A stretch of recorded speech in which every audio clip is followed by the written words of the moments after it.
तुम्हाला माहिती आहे आपल्या पुण्यात शहराची स्वच्छता करण्याच्या करता 12,350 लोक काम करतात. किती? 12,350. सकाळी उठल्यानंतर 6 वाजता कोण झाडलोट करताना दिसतंय? कुठे गेले 12,350 लोक? कॉन्ट्रॅक्टर आणि आपल्या महानगरपालिकेमध्ये काम करणारी लिस्ट एवढी आहे. कुठं जातो पैसा? कोण लक्ष देणार? महानगरपालिकेचं काम नाहीये. 15 गाड्या ऑटोमॅटिक रस्ता साफ करणारे आपल्याकडे. काय करतात गाड्या? जवळपास 111 छोटे मशीन ते सिरम इन्स्टिट्यूट आहे त्यांच्या आदर पुनावालांनी दिले. ते असं सक करतंय, कचरा सक करतंय. कुठे गेले 111? कचरा कसा दिसतोय?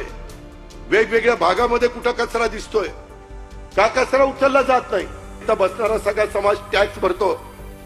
तो टॅक्स काय मुठभट लोकांचे घरदार बांधण्याच्या करता? टेंडर कशी होतात?